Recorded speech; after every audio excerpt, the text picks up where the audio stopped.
Welcome back everybody to episode number 4 now of this Ask Me Anything series. I'm probably just going to do these every Saturday. Maybe we'll miss a week here and there if it starts to get stale or the questions start to get repetitive. But again, like I said in last week's episode, I've really been enjoying doing these, so I hope you guys are liking them as well. So I made the post on the community tab yesterday telling you guys to ask me anything about the 2021 NHL season so far, and as always, you guys killed it. There are over 300 comments, a lot of really good ones, so thank you guys. Like I always say, if your comment wasn't featured in today's video, don't worry, there's going to be many more videos like this in the near future. Before we go any further, be sure to go follow my social medias, Instagram, Twitter, links to those will be down below in the description, and most importantly, we are on the road to 100,000 subscribers, so if this is your first time on the channel and you want more NHL content just like this, be sure to hit that subscribe button, and now let's begin. So the first comment of the video comes from Fahl, who says, thoughts on Calgary's coaching change and what direction they should be going in. Also says, love the vids. I appreciate the support, Zach. I think this was the right move by the Calgary Flames. We talked about this a little bit in last week's episode when somebody asked what Calgary should do to salvage their season. I said a coaching change is something that I could see happening. I like the fact that they brought in a familiar face in Daryl Sutter. He was the head coach of Calgary when they made the Stanley Cup final back in 2004. He also served as Calgary's general manager for a period of time. He's won Stanley Cups with the LA Kings. He has a pretty impressive resume. Hopefully he can get something out of this current Calgary Flames team that Jeff Ward just couldn't. Next up, this comment comes from Hugh Barkhurst, who says, would it be fitting or premature to say that Erik Karlsson is now past his prime? I don't think it would be premature by any means.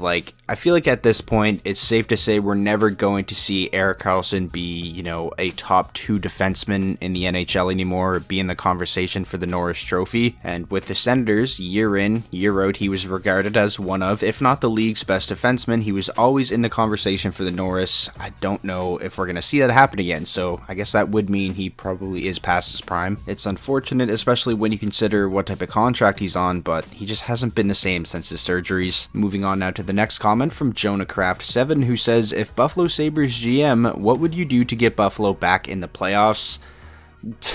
Honestly, I have no idea. Obviously, it's easy to say they should fire Ralph Krueger, and that may be a smart move. But if they go ahead and make a coaching change, say, today, is that going to get this team back into the playoff hunt? No, it's not. I think they're out of it this year. Watching the Sabres play, it just doesn't seem like they want to be out on the ice playing. There's no fight in this team. There's no pushback when they get down in a game. It's honestly pretty sad to see. I feel really bad for Sabres fans. I don't think there's any one move that would fix the Buffalo Sabres right now, whether that's a coaching change or a trade. Kevin Adams has a really difficult job right now, to say the least. Continuing on now, this comment comes from Tyler Skating. I'm sorry if I butchered your name, but Tyler asks, should Patrick Kane win the Hart or at least be in consideration? Without him, imagine where Chicago would be. If the Chicago Blackhawks make the playoffs and Patrick Kane keeps up this pace for the entire season, he should, in my mind, 100% win the Hart Trophy. He's already got 37 points. He's only 3 back of Connor McDavid for the league lead, and just when you consider what everybody's expectations were for Chicago heading into the season, and the fact that they're doing this without their captain Jonathan Toews and without Kirby Dach, it really is just insanely impressive the type of season the Hawks and Kane are having. So yeah, like I said, I think if Chicago makes the playoffs and Kane keeps up this pace, there's no reason he should not win the Hart Trophy. This next comment comes from Noah L, who says, do you think Tanner Pearson will re-sign with the Canucks or get traded at the deadline? A report actually came out the other day that Jim Benning would like to re-sign Tanner Pearson. He's not really having the greatest season, especially when you compare it to last year, but if they could get him signed to a very team-friendly extension, then I think they should go for it. However, if it gets too close to the trade deadline and they aren't close on any type of extension, I think the Canucks should probably look to move him. It wouldn't be a good look if they lost yet another player in unrestricted free agency for nothing, and I think that's exactly what would happen if they don't get an extension done during the season. The reason that I say that is because this offseason, the Canucks' priority isn't going to be on Tanner Pearson. It's going to be on getting Quinn Hughes and Elias Pettersson new contracts. Moving along now, this comment comes from Zach, who says, I will ask this until you see my comment. Well, I seen it. What does the future hold for Alex Galchenyuk? If it doesn't work out in Toronto, I find it hard to believe that there would be another team out there willing to give him yet another chance. I will say I like what the Maple Leafs are doing with him. They're not rushing him into the NHL lineup or anything. He's playing for the Marlies right now, so hopefully he can play really well down there, gain some confidence. I think he's got like 2 points in 2 games. Even if he does play really well in the AHL though, like the Maple Leafs lineup, that's a pretty hard lineup for somebody like Alex Galchenyuk to crack. I mean, he could barely stay in the lineup in Ottawa. He was on their 4th line. If I'm being a realist, I think the most likely scenario is that we see Galchenyuk playing overseas next season. This next comment comes from AwesomeZach, who says, the question I have been asking the entire season, what is going on with MIKA ZIBANEJAD? He's definitely having a pretty rough season. He's got, what, like 2 goals in 21 games compared to 41 in 57 games last season. I do think things will turn around for ZIBANEJAD. I mean, when you look at his shooting percentage right now, it's 3.5. That's not sustainable. It's going to get better. This is somebody who has basically had above a 10 shooting percentage in every single season, aside from the 2012-13 season when he was still on the Senators. Another thing that you kind of have to think about, it was revealed that before the season, ZIBANEJAD did actually test positive for the virus. So with the struggles that he's having this season, you have to think that maybe there could be some long-term effects there that he's battling, like it affects everybody differently. It really sucks to say that or even think that that could be the case, but that's sort of the reality of things right now. I'm really pulling for him to turn it around though. Next up, this comment comes from Gift Shop, who says, what's the next team to go into a full rebuild?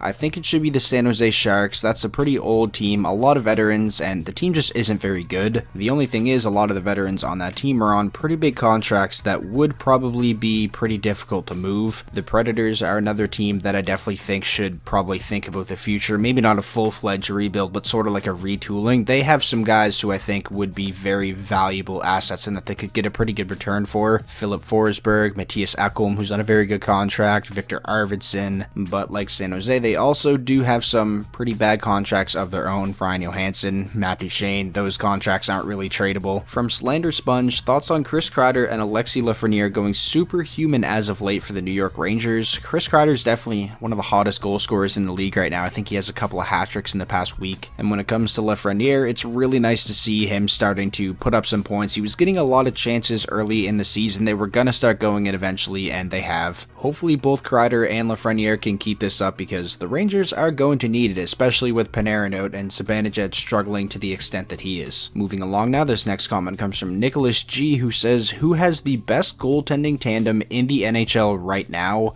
If we're just strictly basing it off of what we've seen so far this season, I mean, Kevin Lankinen and Malcolm Subban have to be in the conversation. Subban is quietly having a pretty strong season. He's 4-2-1 with a .918 save percentage, played really well last night against the Lightning. Also, Connor Hellebuck and Laurent Brossoit in Winnipeg. I would say those two tandems have been some of the best so far this season for sure. Next up, from a Google user, will the Hawks be damaged by Brent Seabrook retiring? I don't think so. It kind of sounds messed up to say, but it's actually probably going to benefit them. He hasn't been a great defenseman for a long time now. His contract sucks, and now it's going to be on the LTIR, so the Blackhawks aren't going to have to worry about that $6.875 million cap hit anymore. But definitely shout out to Brent Seabrook for having a fantastic NHL career. Obviously played a massive part in the Blackhawks winning 3 Stanley Cups, and he also won a couple of gold medals at the Olympics for Canada as well. This next comment comes from Ian Mudd, who says, when do the Sens, Red Wings, Devils, or Sabres start the fire sale? Well, the trade deadline is on April 12th, and with things being the way they are right now, players having to quarantine when traded and stuff like that, I think we'll probably see some trades start to happen a couple of weeks before the deadline, so probably towards the end of this month, I think we'll see some trades start to happen. Continuing on now, this comment comes from Vince DeMann, who says, thoughts on Filip Zadina so far? I thought he looked good last night against my Hurricanes, despite the Red Wings losing that game. That game against the Hurricanes the other night was probably the best game Filip Zadina has played in the NHL to date. It was a fantastic game out of him. I think it was really important for him to get a couple of goals, get on the board, hopefully gain some confidence, because I thought he was playing relatively well this season, but the results offensively weren't really there. Before that game against the Hurricanes, he had just 1 goal. So overall, I've been pretty pleased with Zadina's play this season. All things considered, like, Detroit's not a team who scores a lot, so he's not going to score 30 goals. From AEO234, can the Leafs actually be a threat in the playoffs since they shut down McDavid and Driasital for 3 straight games? This has to be the year they win a playoff round. It just has to be, and I think it will. I mean, this Leafs team is a lot different from the Leafs teams we've seen over the past 3-4 seasons. On top of being a very dangerous offensive team, they are very, very good defensively now, and that's something we haven't been able to say about the Leafs throughout this era of, Matthews, Marner, Nylander, and those guys. TJ Brody has been a fantastic signing. The emergence of Justin Austin Hall has been very important, and aside from just the defensemen, the team defense overall is a lot better. Like Austin Matthews, he's really taken pride in his two-way game this season, and you can tell it just seems like everybody has bought into the system and they're all executing it to perfection. It was on display in those 3 games against the Oilers. I mean, they shut down the best offensive player on the planet for 3 consecutive games. That's very impressive. And now for the final comment of the video, this one comes from Dale Sousa. Are the Jets contenders or pretenders? I mean, as of now, they definitely look like contenders. They're quietly having an amazing season. They got top to bottom